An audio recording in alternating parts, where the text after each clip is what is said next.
سنتوں اور نوافل کا بیان. سنت اور نوافل، سنت اور نوافل میں کیا فرق ہوگا صاحب؟ دو الگ الگ باتیں بتاؤں گا میں. ایک سنت اور نوافل. سنت اور نفل، سنت کہیں گے وہ اضافہ نمازیں یا وہ اضافہ روزے یا وہ یعنی فرض کے علاوہ وہ کام جو خود حضور صلی اللہ علیہ وآلہ وسلم نے کیا ہے، یہ کرنے کا حکم دیا ہے، تو وہ سنت ہو گئی. وہ یعنی فرض نماز پڑھ رہے ہیں، نماز مغرب کے بعد 2 رکعت اور پڑھنا، تو یہ 2 رکعت سنت نماز ہو گئی. 2 رکعت سنت حضور صلی اللہ علیہ وآلہ وسلم یا پڑھے ہیں یا اس کا حکم دیے ہیں. پھر اس کے علاوہ اگر اور بھی بندہ نمازیں پڑھنا چاہ رہا ہے اپنی طرف سے تو وہ نوافل کہلائیں گے. اب جتنے چاہے آپ پڑھتے جائیے، جیسا جیسا چاہیے. جیسا کہ آج شب برات ہے تو آج بہت سارے لوگ اپنی طرف سے نوافل پڑھیں گے تو پڑھ سکتے ہیں، ان کو نفل کہا جائے گا. یہ فقہ کی زبان میں. بزرگان دین کی طرف اگر آپ آ جائیں گے، اہل تصوف کے پاس اگر آ جائیں گے تو وہ 2 ہی تقسیم کرتے ہیں بس. ایک کہتے ہیں فرض اور ایک کہتے ہیں نفل. اور نفل کے اندر ہی سنت مؤکدہ بھی آ جاتی ہے، سنت غیر مؤکدہ بھی، اور مستحب بھی، سب اس کے اندر ہی آ جاتے ہیں. فرض اور نفل یعنی جو کمپلسری ہے اس کو فرض کہتے ہیں، اور جو کمپلسری کے علاوہ ہوتے ہیں اس کو نفل کہہ دیتے ہیں. تو فرض نمازیں جو 5 نمازیں ہیں وہ فرض ہے، اور اس کے علاوہ جو اس سے پہلے پڑھتے ہیں یا اس کے بعد پڑھتے ہیں یا اپنی طرف سے پڑھتے ہیں، یہ سارے نفل میں کاؤنٹ کیے جاتے ہیں. نفل کا اصل معنی ہوتا ہے اضافہ، ایکسٹرا. نفل کا معنی ہوتا ہے ایکسٹرا یا اضافہ کہیں آپ. جیسا کہ ساری امت کے اوپر اللہ تبارک و تعالیٰ 5 نمازیں فرض کیا ہے، لیکن حضور صلی اللہ علیہ وآلہ وسلم پر نمازیں 5 فرض نہیں تھی. حضور صلی اللہ علیہ وآلہ وسلم پر نمازیں 6 فرض تھی.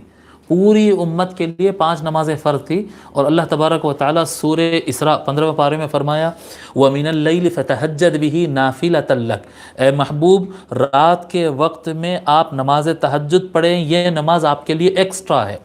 حالانکہ نماز تہجد سنت ہے ہمارے حساب سے، لیکن حضور صلی اللہ علیہ وآلہ وسلم کے لیے نافلہ کا لفظ آیا قرآن میں، یعنی یہ آپ کے لیے ایکسٹرا ہے. ساری امت پر میں نے 5 نمازیں فرض کی ہے اور آپ پر نماز تہجد ایکسٹرا ہے، یعنی ایکسٹرا فرض ہے. تو حضور صلی اللہ علیہ وآلہ وسلم بطور فرض کے 6 نمازیں پڑھتے اور باقی امت کے لیے 5 رہے. تو یہ فرق ہے سنتیں اور نوافل، فرض اور نوافل کے درمیان. فضل صلاۃ السنن، سنت نمازیں جو حضور صلی اللہ علیہ وآلہ وسلم نے جن کو سنت قرار دیا ہے، ان نمازوں کا ثواب اور اس کی فضیلت کیا ہے. یہ حدیث بڑی اہم ہے اور بڑی مشہور بھی ہے، تھوڑا اس کو سمجھ لینا چاہیے. حدیث نمبر 139 139 عن ابی ہریرہ رضی اللہ عنہ قال قال رسول اللہ صلی اللہ علیہ وآلہ وسلم ان اللہ قال من عادى لي وليا فقد آذنته بالحرب وما تقرب إلي عبدي بشيء أحب إلي مما افترضت عليه وما يزال عبدي يتقرب إلي بالنوافل حتى أحبه فإذا أحببته كنت سمعه الذي يسمع به وبصره الذي يبصر به ويده التي يبطش بها ورجله التي يمشي بها وإن سألني لأعطينه ولئن استعاذني لأعيذنه وما ترددت عن شيء أنا فاعله ترددي في نفس المؤمن يكره الموت وأنا أكره مساءته رواہ البخاری وابن حبان. حضرت ابو ہریرہ رضی اللہ تعالیٰ روایت فرماتے ہیں کہ رسول اللہ صلی اللہ علیہ وآلہ وسلم نے ارشاد فرمایا، بے شک اللہ تبارک و تعالیٰ نے فرمایا، اللہ تعالیٰ نے فرمایا. تو یہ کون سی حدیث ہو گئی؟ بول سکتے کون سی حدیث ہو گئی؟ حدیث قدسی ہو گئی. یہ حدیث قدسی ہوئی. تو رسول اللہ صلی اللہ علیہ وسلم فرما رہے ہیں کہ بے شک اللہ تعالیٰ نے فرمایا من عادى لی ولیا فقد آذنته بالحرب، جو کوئی بندہ میرے کسی ولی سے دشمنی کرے گا اس شخص سے میں جنگ کا اعلان کرتا ہوں. میرے اولیاء سے محبت کرنا، تعلق رکھنا، کم از کم اتنا کہ میرے اولیاء سے دشمنی نہیں کرنا. اگر کوئی بندہ میرے ولی سے، میرے کسی ایک ولی سے، میرے کسی ایک ولی سے اگر کوئی بندہ دشمنی کرتا ہے تو سمجھو اس کی جنگ میرے ساتھ ہے. جنگ کا اعلان کے جو الفاظ ہے، جیسے کہ میں غالباً جہاں تک مجھے یاد آ رہا ہے کہ میں شیخ الاسلام علامہ طاہر القادری صاحب کے خطاب میں ایک جگہ سنا تھا کہ اللہ تعالیٰ جنگ کا اعلان صرف 2 مقام پہ فرمایا ہے. ایک مقام قرآن میں فرمایا ہے اور ایک مقام یہ بخاری شریف میں جو آئی ہے حدیث، یہ صحیح حدیث شریف میں ہے. تو ایک تو جو میرے اولیاء سے دشمنی کرے گا یا کسی ایک ولی سے دشمنی کرے گا، اس سے جنگ کا اعلان اللہ تبارک و تعالیٰ فرمایا. اور دوسری مرتبہ جو ہے فَإِن لَّمْ تَفْعَلُوا فَأْذَنُوا بِحَرْبٍ مِّنَ اللَّهِ، اللہ تبارک و تعالیٰ غالباً 4تھے پارے میں سود کھانے والے، غالباً 4تھا پارہ ہے، جی ہاں غالباً، تو سود کھانے والوں سے اللہ تبارک و تعالیٰ جنگ کا اعلان کیا ہے. یعنی یہ بہت بڑا گناہ مانا جاتا ہے.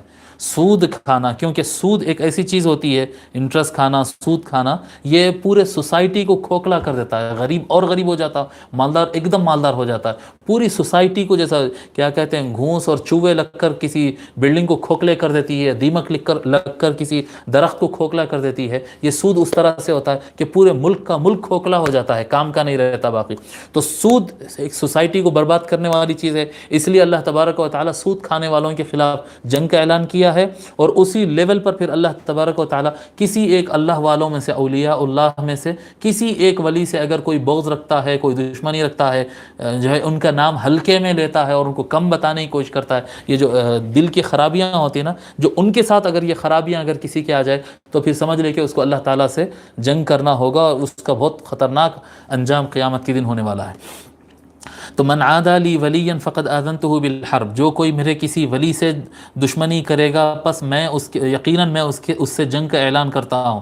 وما تقرب الی عبدی بشیء احب الی مما افترضت علیہ، میرا بندہ میرے پسندیدہ طریقہ یہ ہے، یعنی میرا بندہ مجھ سے کیسا قریب ہو، یہ سب سے زیادہ مجھے اس طرح سے پسند ہے کہ بندہ فرض کے ذریعے قریب ہو، جو فرائض میں نے مقرر کیے ہیں اس کے ذریعے بندہ میرے قریب آتا جائے، یہ مجھے سب سے زیادہ پسند ہے کہ فرض نماز پڑھو، فرض روزے رکھو، فرض زکوٰۃ ادا کرو، جو اللہ تعالیٰ نے کمپلسری کیا ہے اس کی پابندی کرو، یہ مجھے سب سے زیادہ پسند ہے۔ وما يزال عبدی يتقرب الی بالنوافل حتى احبه، ہاں یہ دوسرا راستہ بھی ہوتا ہے کہ بندہ نفل عمل کے ذریعے، نفل کس کو کہتے ہیں بتائیں؟ ایکسٹرا کو، یعنی فرض نمازوں کے علاوہ ایکسٹرا نمازیں، فرض زکوٰۃ کے علاوہ ایکسٹرا صدقہ خیرات، جی فرض روزوں کے علاوہ ایکسٹرا، جو جیسا کہ آج اور کل جو ہے شب برات کی وجہ سے ہم روزہ رکھے ہوئے، تو یہ نفل روزوں میں آتا ہے، جی سنت کہیں یا نفل کہیں، فرض کے علاوہ جتنے بھی سب نفل ہے۔ تو یہ نفل اعمال کے ذریعے بھی بندہ مجھ سے قریب ہوتا رہتا ہے۔ اللہ تعالیٰ فرماتا ہے کہ نفل کام اور خود سے جو کرتا ہے بندہ اچھے کام، وہ کاموں کے ذریعے بھی بندہ مجھ سے قریب ہوتا رہتا ہے، یہاں تک کہ میں اس سے محبت کرتا ہوں۔ جی سب سے پسندیدہ تو فرض پہ عمل کر کے قریب ہونا پسند ہے اللہ تعالیٰ کو، اور اگر نوافل کے ذریعے محنت کرے تب بھی اللہ تعالیٰ اس کو پسند کرتا ہے، محبت کرتا ہے۔ فَإِذَا أَحْبَبْتُهُ، بس اگر میں اس سے محبت کر لوں، كُنْتُ سَمْعَهُ الَّذِي يَسْمَعُ بِهِ، میں اس کی سماعت بن جاتا ہوں، ہیئرنگ پاور بن جاتا ہوں، ہیئرنگ سینس بن جاتا ہوں اس کا، جس سے وہ سنتا ہے۔ وَبَصَرَهُ الَّذِي يُبْصِرُ بِهِ، میں اس کی آئی سائٹ بن جاتا ہوں، اس کی بینائی بن جاتا ہوں، آنکھ نہیں، یہ آنکھ نہیں، فرمانا اللہ تبارک و تعالیٰ اس آنکھ کے اندر جو بینائی رہتی نا، آئی سائٹ، میں اس کی آئی سائٹ اور اس کی بصارت بن جاتا ہوں جس سے وہ دیکھتا ہے۔ وَيَدَهُ الَّتِي يَبْطِشُ بِهَا، میں اس کا ہاتھ بن جاتا ہوں جس سے وہ پکڑتا ہے۔ وَرِجْلَهُ الَّتِي يَمْشِي بِهَا، میں اس کے پاؤں بن جاتا ہوں جس سے وہ چلتا ہے۔ وَإِن سَأَلَنِي لَأُعْطِيَنَّهُ، اگر ایسا بندہ جس سے میں محبت کرنے لگتا ہوں، اگر وہ مجھ سے مانگے تو میں اس کو ضرور عطا کروں گا۔ وَلَئِنِ اسْتَعَاذَنِي لَأُعِيذَنَّهُ، اگر وہ مجھ سے کسی چیز سے پناہ مانگے، کوئی مصیبت، کوئی بلا، کوئی پریشانی سے مجھ سے حفاظت مانگے تو میں اس کی ضرور حفاظت کروں گا۔ وَمَا تَرَدَّدتُ عَنْ شَيْءٍ أَنَا فَاعِلُهُ تَرَدُّدِي عَنْ نَفْسِ الْمُؤْمِنِ يَكْرَهُ الْمَوْتَ وَأَنَا أَكْرَهُ مَسَاءَتَهُ، اور میں اپنے فیصلے میں کبھی جو ہے اپنے فیصلے کو آگے پیچھے نہیں کرتا ہوں، جیسا کہ میں ایک ایمان والے سے متعلق، ایمان والا میرا جو خاص بندہ، میرا ولی، میرا محبوب بندہ، جب اس کی جان سے متعلق بات آتی ہے، اور اگر میرا بندہ مرنا نہیں چاہتا، میرا محبوب بندہ، ہاں میرا ولی، میرا محبوب بندہ اگر وہ مرنا نہیں چاہتا تو میں بھی اس کو تکلیف دینا نہیں چاہتا۔ یعنی اللہ تبارک و تعالیٰ اس حدیث شریف میں کلیئر بتا رہا ہے کہ موت کا وقت جو مقرر کیا ہوں، اگر میرا کوئی محبوب بندہ اس وقت مرنا نہیں چاہتا تو میں اپنا فیصلہ تبدیل کر دوں گا۔ میں اپنے فیصلے کو کبھی نہیں بدلتا سوائے اس صورت میں کہ میرا بندہ اگر، میرا محبوب بندہ اگر نہیں چاہتا ہے جی، تو میں بھی اس کو تکلیف دینا نہیں چاہتا۔ اگر وہ مرنا نہیں چاہتا، یکرہ الموت، میرا وہ محبوب بندہ المؤمن، وہ یکرہ الموت، وہ موت کو اس وقت پسند نہیں کر رہا ہوتا، تو میں بھی وانا اکرہ مساءتہ، میں بھی اسے تکلیف دینا نہیں چاہتا، میں بھی اسے تکلیف دینا نہیں چاہتا ہوں۔ یعنی اللہ کے اولیاء اللہ کا یہ مقام ہوتا کہ اللہ تبارک و تعالی جو موت کا وقت ٹلتا نہیں کہتے ہیں نا، یہ سب سے زیادہ مشہور ہے نا، موت کا وقت تو ٹلتا نہیں صاحب، مگر اللہ تعالیٰ کے اولیاء کی دعا میں یہ تأثیر ہو سکتی ہے کہ وہ اگر دعا کرے، وہ اگر ارادہ کرے تو موت کا وقت بھی آگے پیچھے ہو سکتا ہے، یہ بہت ممکن ہے۔ یعنی بہت سارے بزرگان دین کے واقعات ہیں۔ امام بخاری جو اس حدیث کے جو ہے راوی ہے، امام بخاری رحمۃ اللہ علیہ امیر المؤمنین فی الحدیث، آپ کی خود بھی جو انتقال ہے وہ غربت کی حالت میں، یعنی اتنا زیادہ ظلم ہوا، جو آدمی صحیح بات کرتا ہے نا وہ مظلوم ہو جاتا ہے، بالکل اس سے بائیکاٹ ہو جاتا، بات کی دنیا اس کو قدر کرے گی، لیکن اس وقت تو اس کے اوپر اتنے حملے ہوں گے کہ میجورٹی ان کے خلاف نظر آئے گی آپ کو۔